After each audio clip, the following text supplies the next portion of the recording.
آج جو ویڈیو آپ دیکھ رہے ہیں اس کا ٹاپک ہے پٹھوں کی سوجن، ذیابطیس، شراب نوشی، حیاتین بے کی کمی، سردی لگنا، مختلف جراثیم سمیت مقام معاف پر اصولی وغیرہ کے دباؤ سے یہ عارضہ ہو جاتا ہے۔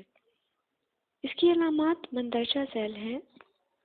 مقامی عصب میں ہر وقت شدید درد رہتا ہے، یعنی کہ جس جگہ پٹھے کا کھچاؤ ہو یا سوجن ہو وہاں ہر وقت درد محسوس ہوتا ہے۔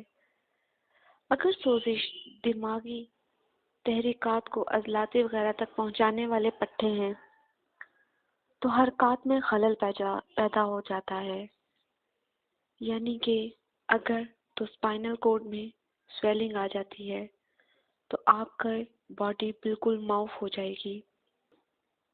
اب ہم اس کا علاج بتائے چلتے ہیں۔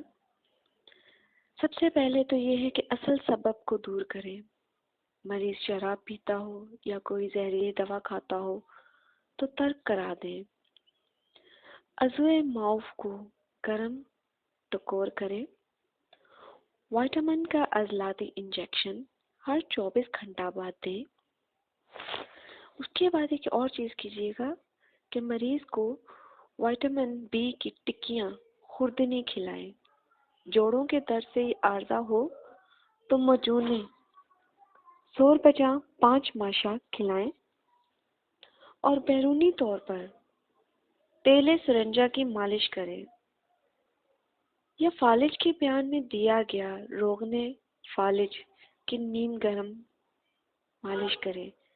یہ سب اس لیے ہے کہ ڈاکٹر کے علاج کروانے سے پہلے یہ گھریلو علاج ہے، اور ہاں ڈاکٹری علاج میں اس میں آیوڈیکس کا ملنا بہت زیادہ ضروری ہے۔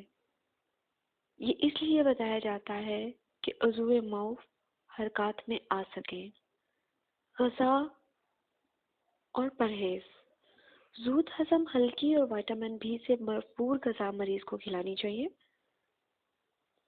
ہاں، اور خاص طور پہ باتی اشیاء، شراب، تمباکو وغیرہ اور کسی بھی نشہ آور چیز سے کوشش کریں کہ مریض کو دور رکھا جائے۔